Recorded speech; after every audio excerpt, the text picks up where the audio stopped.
8 মাসেরও বেশি সময় ধরে চলছে গাজা যুদ্ধ। এই সংঘাত শুরুর পর থেকে ফিলিস্তিনি প্রতিরোধ যোদ্ধাদের পাশে দাঁড়িয়েছে হেজবুল্লাহ। তারা সংঘাতের শুরু থেকে উত্তর ইসরায়েলে হামলা চালিয়ে আসছে। এই দু গোষ্ঠীর তুফান অভিযান শুরুর পর থেকে হাজারো ইহুদি ইসরায়েল থেকে পালিয়ে যাচ্ছে গ্রিসে। শুধু এথেন্সে বসবাস নয়, সেখানে সম্পত্তিও কিনছে ইসরায়েলিরা। তাহলে কি ফিলিস্তিনের মতো গ্রিসও দখল করতে যাচ্ছে ইসরায়েল? বিস্তারিত শেখ ফরিদের রিপোর্টে।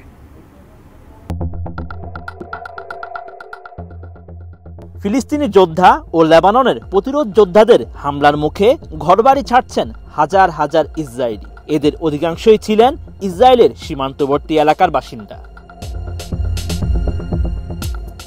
জীবন বাঁচাতে এখন গ্রিসে যাচ্ছেন এসব বাসিন্দা এবং সেখানে স্থায়ীভাবে বসবাসের বন্দোবস্ত করছেন, যা স্থানীয়দের মধ্যে ক্ষোভ ও উদ্বেগের জন্ম দিয়েছে বলে জানিয়েছে ইসরায়েলি সংবাদ মাধ্যম দি মার্কা। ইরানি বার্তা সংস্থা তাসনিম জানায়, হাজারো ইসরায়েলি পরিবার এখন গ্রিসকে তাদের স্থায়ী আবাসস্থল হিসেবে বেছে নিয়েছে। আর এই ব্যাপক সংখ্যক ইসরায়েলি গ্রিসে পাড়ি জমানোর কারণে সেখানে অ্যাপার্টমেন্ট কেনার চাহিদা বেড়েছে। চাহিদার তুলনায় আবাসনের পরিমাণ কম থাকায় বাড়ি ভাড়াও অনেক বেড়ে গেছে। গ্রিসের ইভা দ্বীপের এক রিয়েল এস্টেট এজেন্সির মালিক ডর রপম্যান জানান, ইহুদি অভিবাসনের ঢেউ রাজধানী অ্যাথেন্সের দিকে। বর্তমানে অ্যাথেন্সের উত্তরে শত শত ইসরায়েলি পরিবার পাওয়া যাবে, যা নিজেদের জন্য এরই মধ্যে একটি কিন্ডারগার্টেন এবং একটি ইহুদি স্কুল তৈরি করেছে। দি মার্কার আরো জানায়, এখানে আসা ইহুদিদের ইসরায়েলে ফিরে যাওয়ার কোনো ইচ্ছা নেই। তারা এখানেই থাকতে এসেছেন। অ্যাথেন্সের বসবাসকারী এক ইসরায়েলি এবং গ্রিসে ইসরায়েলিদের একটি সামাজিক যোগাযোগ নেটওয়ার্কের ম্যানেজার তানিয়া ক্লোটেক্সি এক সাক্ষাৎকারে বলেছেন, ইসরায়েলে ফিরে যাওয়ার কোনো সম্ভাবনা দেখতে পাচ্ছেন না তিনি। ডিজাইন, এলিগেন্স, বিউটি, সেরা পণ্য সবার জন্য জেভিকো।